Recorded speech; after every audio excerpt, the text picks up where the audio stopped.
Hey everyone, welcome back to the Environmental Podcast. Aaron and Alicia coming at you again.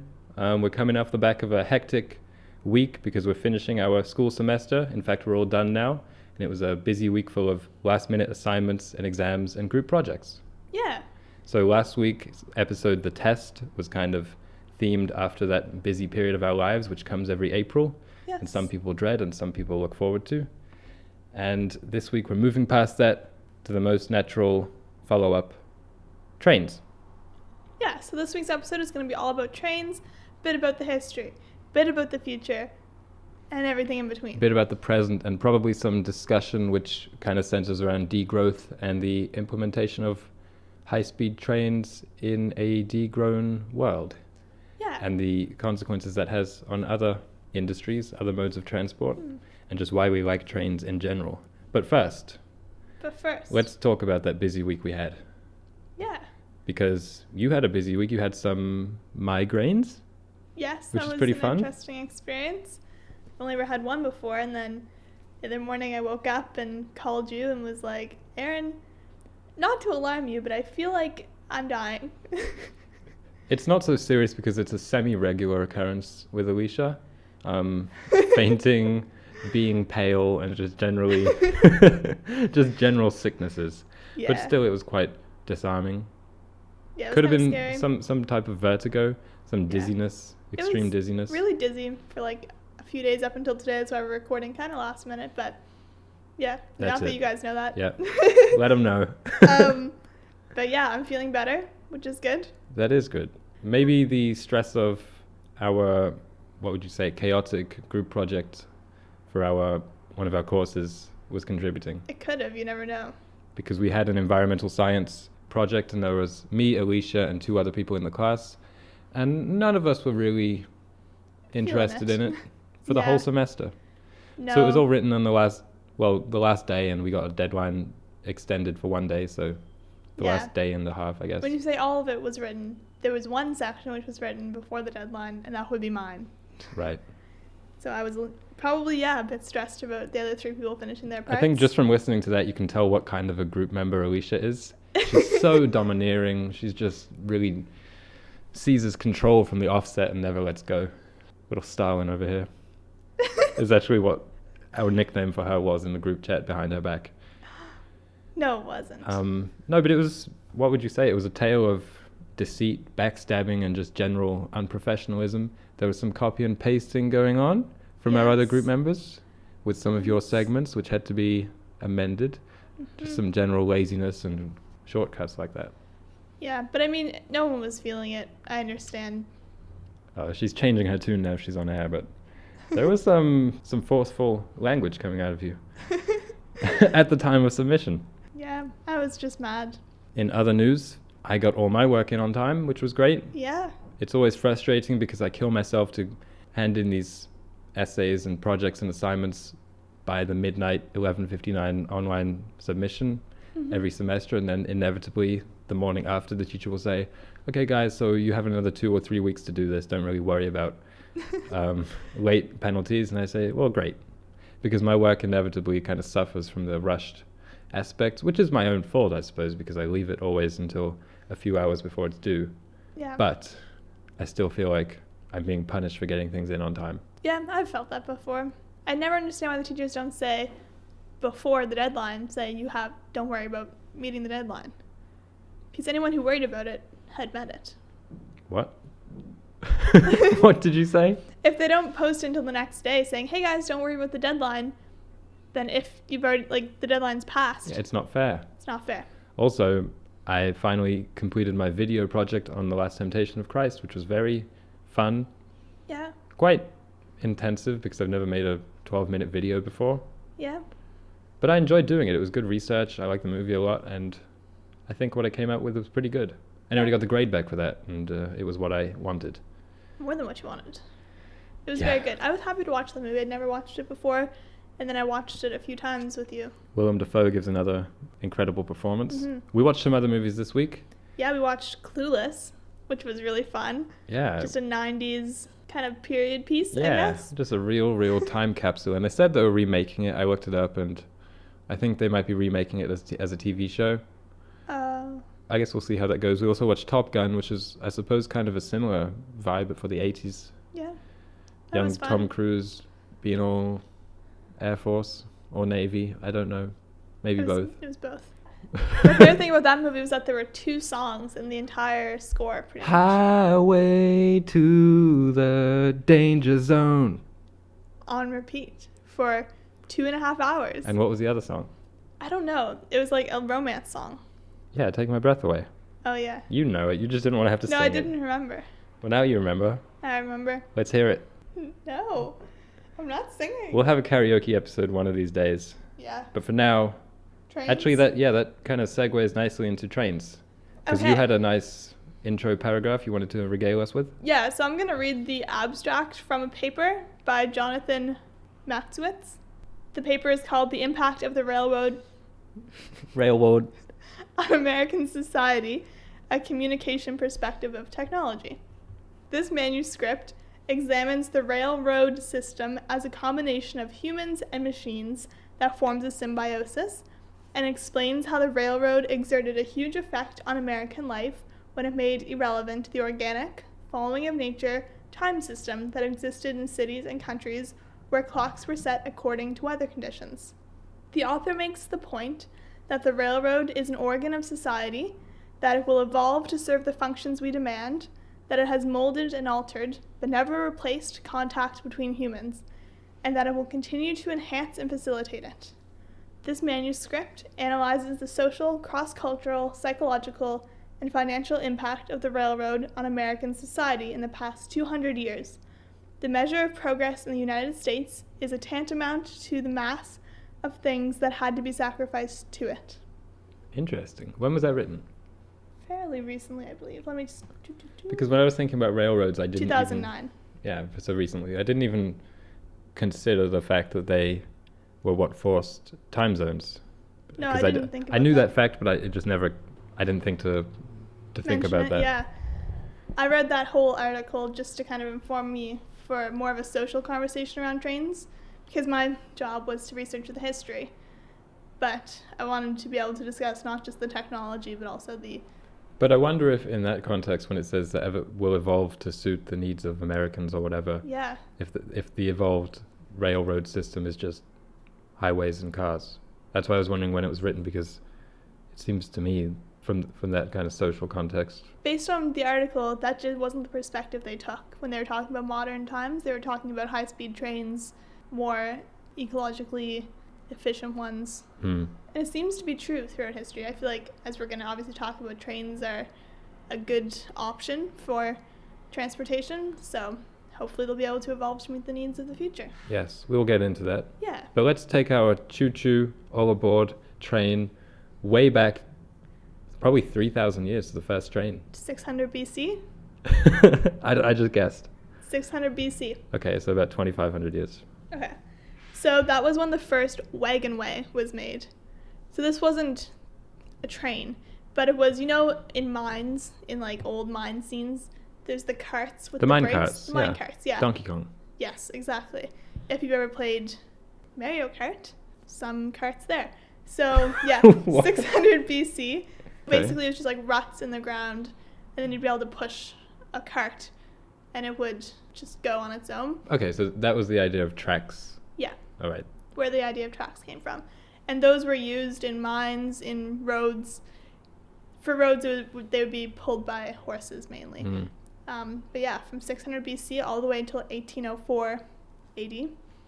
And then in 1804, the first full-scale steam-powered locomotive was constructed. Nice. Was that in England? Was in England. Yes! Yes. The Brits are always pushing forward the envelope of technology. Well, they were. Yeah, they were. So in 1804, do you want me to go for the history? Can pause if there's anything interesting to chat about? Yeah, do that. Cool. So that was the first steam-powered locomotive, and almost immediately it caught on with people for a mode of transport. But at first there was a little bit of opposition because people were really afraid that if a passenger was on board, they wouldn't be able to breathe because of the speed, and that people would be shaken so much by the speed of this train that they would be rendered unconscious. Right, but physics. Yeah. And guess the speed that they were going at, the first ones. 100 kilometers an hour. 80. Okay, well, that's pretty fast. Yeah, it was really fast. I imagine if you'd, up until that point, mail carriages were like the fastest things, and they could go... Pulled by horses? Pulled by horses, yeah. 7 kilometers an hour. So that was the fastest thing you'd ever seen. Wow. Well, I guess people can run faster than 7 kilometers an hour. Yeah, they can. But I mean... But still, that was a big jump. Yeah. And you can see why people just went full steam ahead, pun intended, with the fossil fuels. Yeah. So those were powered mainly by wood or coal, like the steam ones. And then in my head, I imagined electric trains didn't come for a long time, but the first one was actually invented in 1881. So it wasn't too far of a gap before they went from wood and coal burning to electric ones. Huh. Yeah. Was that in America? It was in Germany. Berlin, to be exact. And so 1804, 1881, there were some things that happened in between, mainly with trying to get them into cities because roads were getting really packed with carriages, pedestrians, like roads were just getting really busy. So they started like elevating trains in New York. They'd put them 3 stories above the town and they would just be zipping around like highways. And then in 1863, the London Underground was created, but that was before electric trains. So it was a steam-powered underground train, which in my mind is like kind of cool. It was super, super dirty, super bad air quality, but everyone was such a big fan of it because it was way faster than trying to go on the roads and stuff. Yeah, I'd imagine. They're electric now, I assume. Yeah. Okay, good. They are.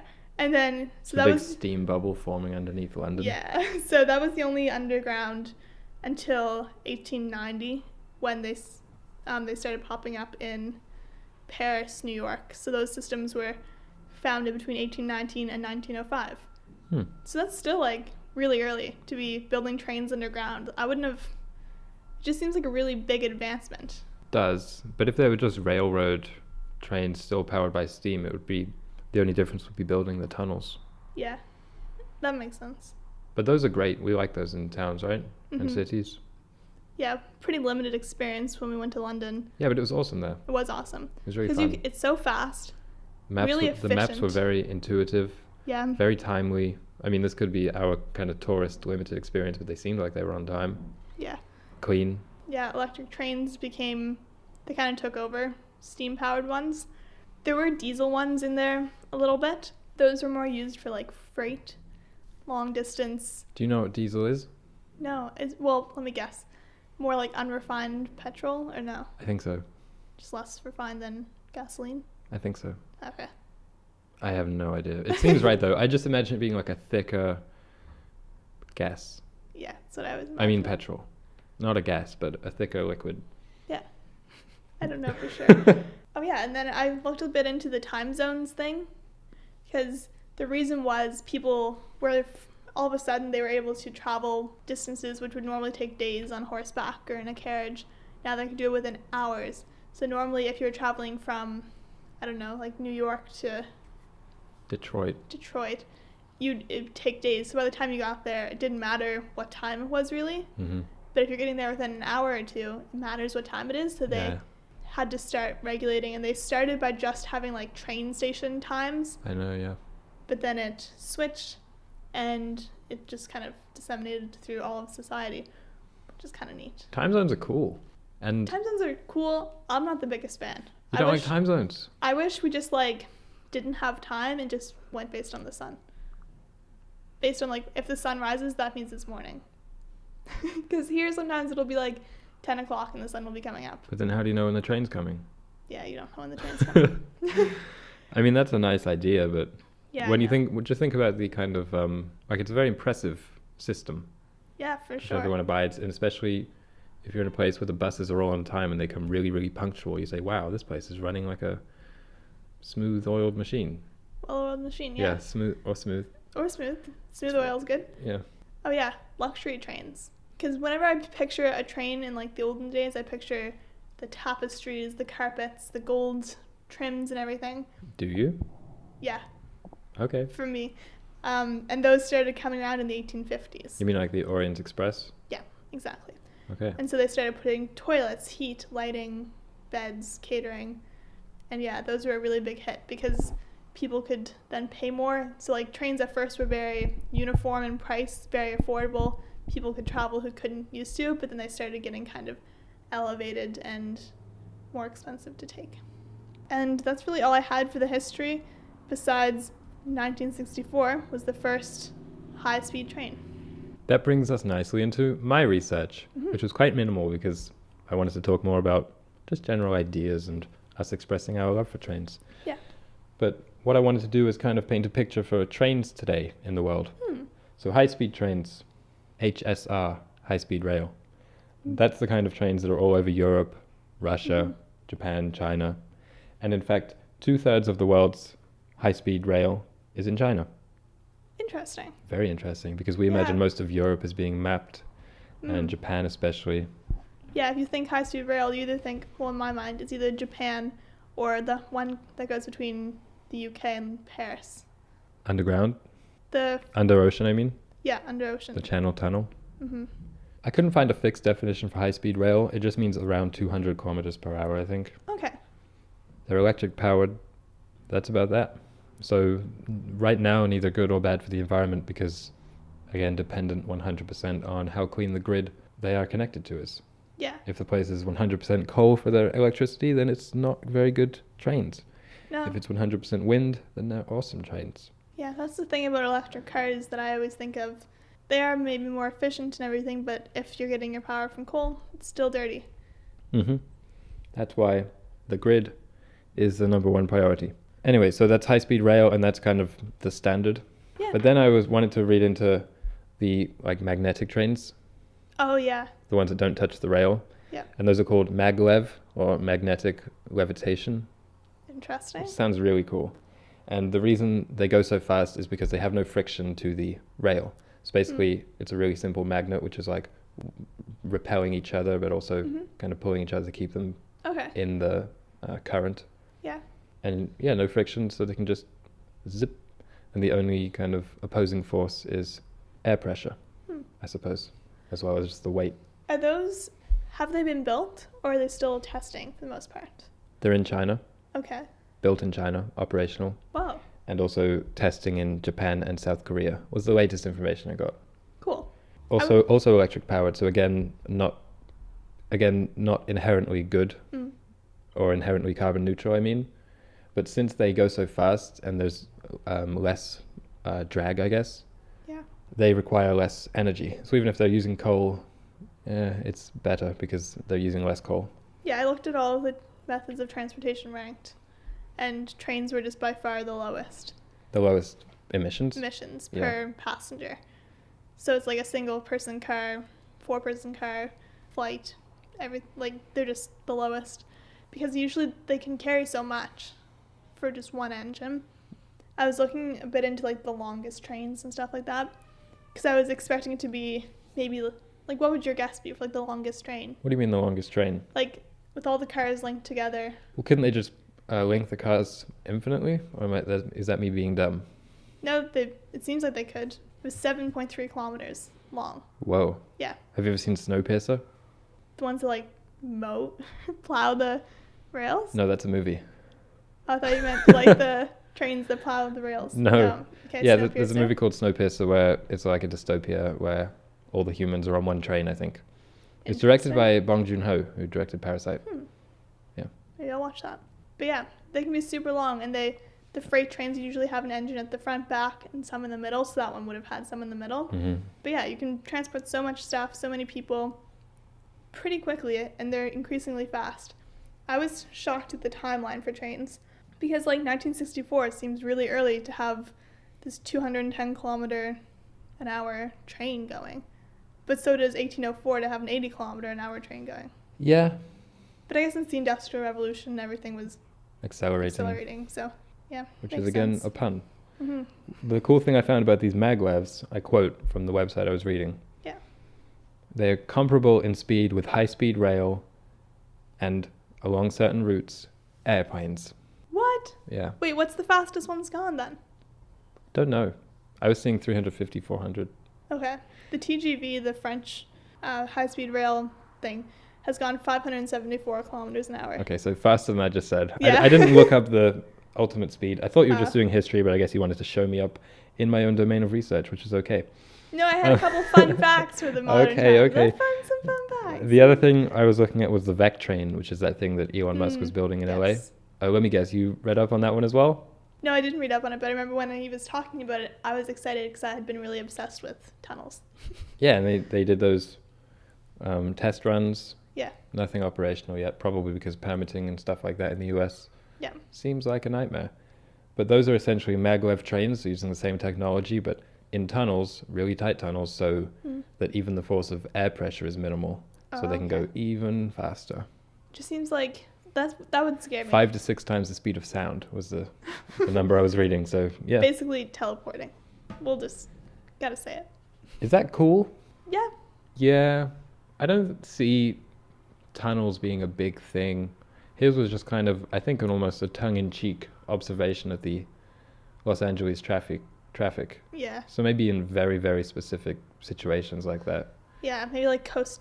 You probably need a really expensive Metro card to get on it. Yeah. I don't know why you would need to get somewhere that fast. Good question. Good point. But maybe. That'd be good over long distances, but I imagine building one of those like that's coast the problem. to It's coast like, in who wants Canada. to build a cross-continental tunnel? Yeah, no one. Maybe some people, actually. Yeah. But I guess they probably said that about like the cross-continental railways and stuff. I guess they did. The thing with trains is that you can kind of track this accelerated technological and social growth with trains, because as soon as they like started building railways across towns and stuff, cities started popping up along them. Any city that was situated along a train track was instantly at an advantage economically and technologically, because they would have access to the news, to the latest technology, to goods. Yeah. For the first time, people living in rural areas could access cheap goods. It's a lot like what rivers used to be in the ancient and medieval world. Yeah. That's why the biggest civilizations were always, or tended to be, by big rivers, or having one running through them, or just generally seafaring, because you could transport things easiest using the flow of the water. Yeah. Naturally. Another thing about trains is that they made modern hotels, entertainment stops like theaters and stuff, all were really connected to trains, because people would take a trip along the train, maybe stay there overnight just for like a day trip or a couple days, and then get back on and go home. So they made hotels what they are today. So that's basically all been replaced by cars and made better. Yeah. So that being the case, why are we so against cars and so for trains? Let me make my case. Okay. Because I know you're just going to come in with a much more research and more realized platform. Pun intended, again, train platform. I don't like cars. And that's my biggest point. What don't you like about cars? Well, I suppose from a kind of visceral, just personal standpoint, I don't like being in them. I don't like the look of them. I think they're so pervasive, it's kind of gross. But also, I guess we can say objectively, they're very bad for the environment. Yeah. There's something intangible about the convenience and the lifestyle. Yeah, the lifestyle that they bring, which seems wrong to me. Yeah, I agree. It's quite hard for me to expand on that point in any meaningful way. I think cars, no one sees a car and just thinks, oh, that's beautiful. The problem is that people do. That's No, the but biggest problem, is that so many people do. They seem so unnatural, and they're not a social thing. I think that's the best way of explaining it to me. I find the reason we wanted to do an episode on trains, or transportation more broadly probably, and that there will be future discussions on this, is because I think trains versus cars is a really, really, really good symbol for the kind of degrowth struggle that we face if we want society to kind of change in this way. Yeah. Is that people who are car enthusiasts, or who aren't even car enthusiasts, but who have a car and need it, which is most people, will say, but this gives me the most freedom and I can go wherever I want, whenever I want, and nobody wants to give that up. Exactly. For the kind of intangibles which we see from trains, which is everyone's in one boat again. You know, it's less of a status symbol, although you were talking about luxury trains. That's not a day-to-day thing, I assume. No, it's not. Very few trains. Yeah, communal, and society would very quickly restructure itself around that. Okay, well, I guess shifts can't start because the 11 o'clock train doesn't come in until 11 o'clock, something like that. I don't think restructuring society around trains would be that big of a change. No, it would be much smaller than people think. Because in your head, you think, like, I would have to adhere to someone else's schedule. But, like, your schedule would change. Like, it doesn't make any sense that it wouldn't. And we've seen how quickly people have been able to adapt during Corona times. And it's just like... The biggest issue is people just saying, but I want to go to this place where the train doesn't go, or it doesn't go until 3 days. Yeah. Why would I wait? I can just drive. And we Yeah. would say, I don't know, that just seems wrong. I think the biggest thing I'm against really broadly with like modernity is just the convenience and the reliance on convenience. Mm-hmm. I don't So know. you don't It have just to seems to plan. me like it's good for you to have to wait 3 days to go to that place psychologically. I don't know. It just seems like it's good for you. No, that's a part of people who are trying to advocate for like anti-consumerists, saying having to wait to make purchases is really good for you. You mean online shopping is bad? Online shopping and in-person shopping, just like if you want to buy something, think about it. But nowadays, if we want to buy something, we can either buy it online. Mostly, we can go to the store and buy it if we want to. Yeah. So it's like you don't have to invest in anything besides money. I don't mean the kind of impulsiveness of having to go somewhere or that is enabled by having a car. Mm-hmm. I just mean, I don't know what I mean. The sense of you being, I guess individualism is the word. It's such an individualistic enterprise and for a lot of people obsession. Mm-hmm. I need this so that I can go where I want, when I want. I don't know, by myself. There's just something about it which seems wrong to me. And then you got all the huge planning issues with giant parking lots and stuff, which people would probably make similar arguments against trains around, saying, well, where are we going to build these train tracks? You know, blah, blah. The thing is, there used to be more train tracks than there are today. Oh, like, of course. all of the walking trails around where we live used to be train tracks for the most part. Well, I just say get rid of the highways. That's what I prefer. And I was looking into costs, environmental impacts, and everything of cars versus trains. So take the cars and the trains out of it, like their emissions, their fossil fuels and everything. The roads themselves are, and the train tracks themselves, it takes way more time, money, and resources to maintain roads than it does tracks. Yeah. Because, I mean, tracks, have you ever seen like a pair of, or like some abandoned tracks that are almost in working condition, basically? That's true. It probably depends on the tracks, though. Yeah, that's We're true. building maglev tracks, and Yeah, those are going to be very expensive. yeah, that's true. But I see your point. But yeah, it's like more economical to do trains. Things would adapt better for the environment, especially if they were electric. Can we go back to the point of cars being bad for people and trains being better, Yes, being we better can. for people? Because I feel like I didn't do a very good job of putting forward any kind of argument on that. No, we can discuss that. I don't like individualism very much because, I mean, I find myself falling into it when I have a car when I'm at home. I would rather not have to talk to people or like carpool, plan. Yeah, that's part of it. For me, it's just the same thing about pretty much every modern convenience we have. It's the same reason we would rather that all technology be in some kind of communal, town-wide arcade, a physical building, rather than everyone having a huge slice of it in their pockets. Yeah. There's just something about that which seems wrong to me, but I'm not articulating very well today. I feel like people understand it. Hopefully. Yeah, I might just sound kind of grumpy. maybe. I probably always do. Yeah. I was looking because I've been wanting to take a boat somewhere. Like, A boat is another good example. yeah.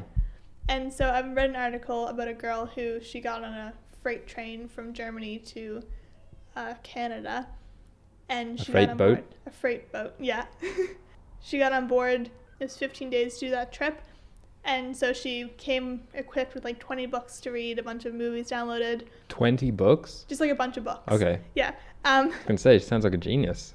Anyway, she got on board, and then there were 3 other passengers, and then like 20 crew or something. And over those 15 days, she didn't end up reading at all. It was just they socialized while taking that trip. Well, that's kind of weird. But if you get on a train or a plane or a car, you don't talk to any other person.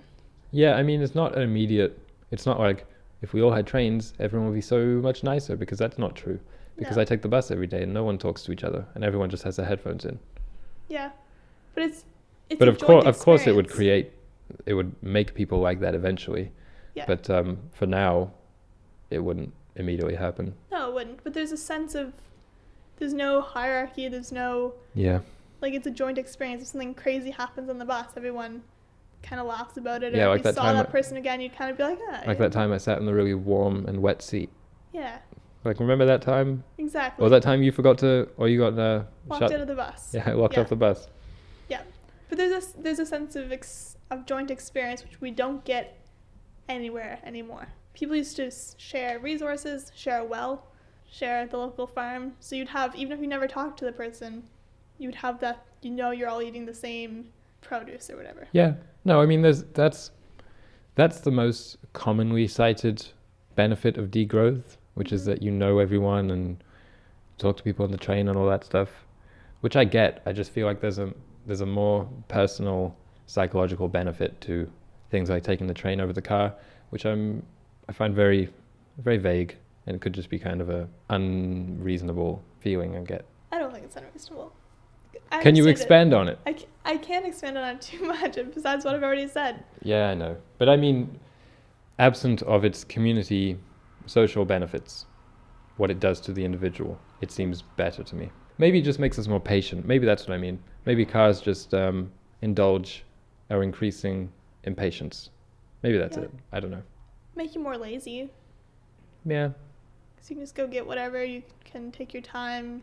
You don't have to rush to catch a train at any time. Could be it. One thing I was thinking about, just the practicality of revamping the entire global transportation system, because planes are currently, would you say they're necessary? Yeah. Are they still going in Corona time? Probably like freight ones. Yeah, that's all. Cargo planes. I was wondering what percentage of, what do you say, consumer flights, just normal people, go over oceans and seas, i.e. what percent couldn't be replaced by trains? Yeah. I couldn't find the number at all. Oh, okay. But something tells me it's not that high. Probably less than half. Yeah, I imagine there's a lot of flights I imagine most Canada to the United States. That's what I'm going to say. Most flights are probably domestic. But that's a really unresearched statement, so please don't take it too seriously. Yeah. But that's just my guess. Yeah, that's a fair guess, though. Yeah, because just the amount of flights within the US alone is huge every day, well, before Corona time. Yeah. So those could technically all be replaced with train rides. Yeah, and again, you can get from one side of America to the other in probably a day or two on a train.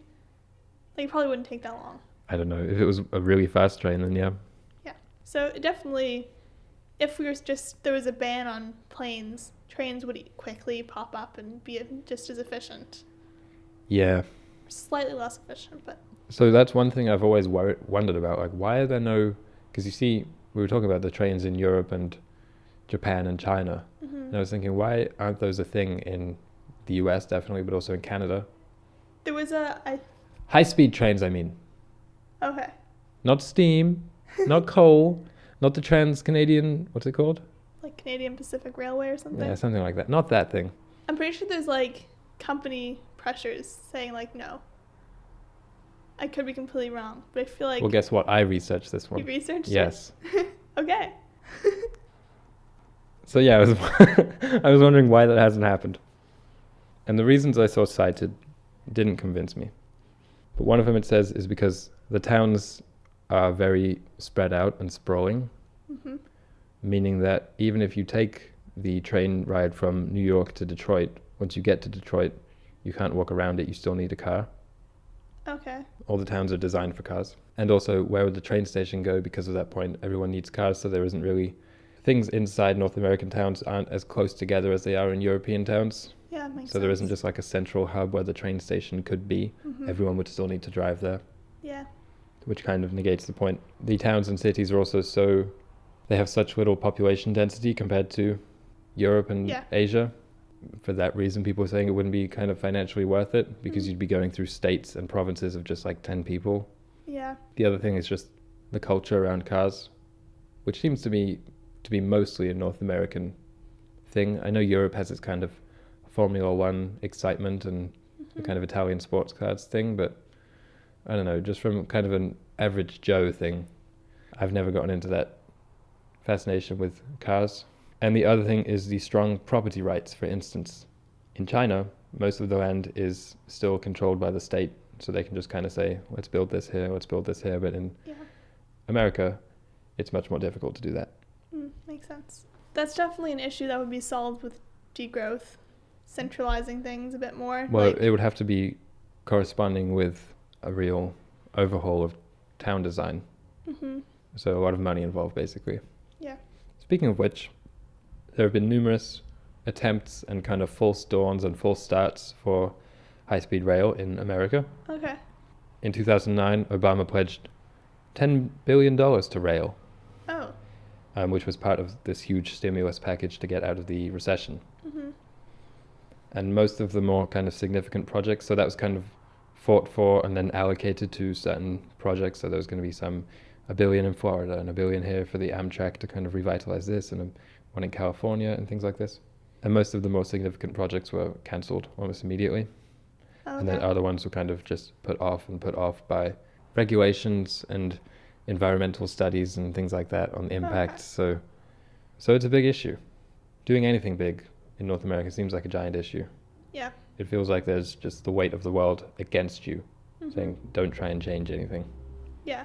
But I understand the resistance to putting trains, because my guess, if someone was like, oh, we're going to put a train track here, or a train track spanning across Canada, it probably wouldn't be super considerate of environmental or social impacts. Like, it might go through poor communities or indigenous land. But in reality, there's already these highways built, so they could maybe just get rid of the highways and build train tracks. Yeah, I don't really buy that, but I could see it being a complaint used. Yeah, Amtrak is this big railroad company in the USA, and they're kind of notorious for always losing money and having to be bailed out because people don't buy ride trains. They prefer to drive cars when given the option. So that kind of sums it all up. Yeah. When people have the option for cars, they will always choose cars. But the thing is, well, not but the thing is, you know, like Canada 150? No, what's that? It was the Canada's 150th anniversary a few years ago. Canada, the rail company, they announced that students, so people aged 17 to 27 or something, would be able to get train passes for $150 to go, like, unlimited the whole summer. And instantly, everyone was signing up for it because it was affordable for once. And then, almost instantly, they were like, oh, no, we're only issuing 150 of these, because they didn't expect the response to be so large. But that, I feel like, is a good example of, like, if it was affordable, I feel like young people might use it more. Well, if it was incredibly cheap, like way undervalued, as it sounds like that was, Yeah. then yeah, of course, people would do anything. But I mean, like, I feel like you need some kind of incentive to get the prices down, because right now the prices are more than a plane ticket across Canada. You mean just making it way cheaper than cars? Yeah. Obviously. Mm-hmm. It just needs to be cheaper than cars. Yeah, but that's not going to happen. Yeah, remind us of that quote, which we've definitely said at least once on the podcast, which is that once people have things, they don't give them up ever. So it's like people have cars now. They have the freedom to go wherever they want, whenever they want. They won't ever give that up. Yeah. So to end that episode on a very hopeless note, that's kind of my conclusion on the whole topic. Yeah. I don't really know how to instate a kind of sweeping change in our transportation system. It would just take a lot of top-down, I imagine, force or incentive. You mean money? Money, yes. Making Either it cheaper. to pay people to get rid of their cars, or just make trains super accessible and...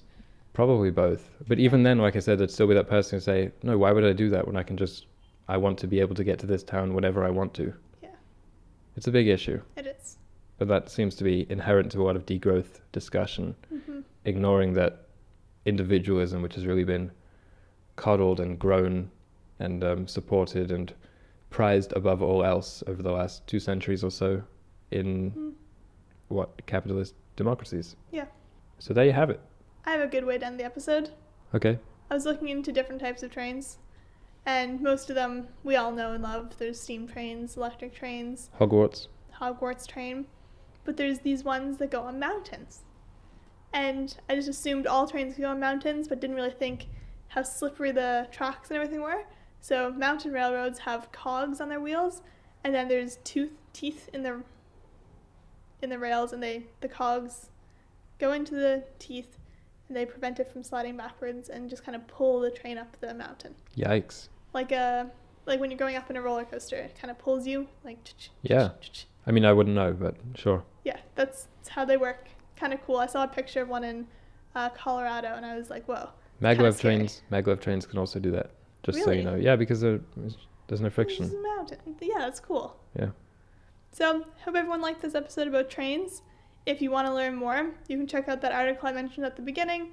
Lots of resources out there. You can follow us on Instagram. Yep, at @_environmental. We post cool scientific content and some graphic design. And next week's episode is on dinosaurs, so listen to that too. Yeah, brush up on your paleontology if you want to join in on the conversation. I know I will be. Yes. Have a great day, everyone.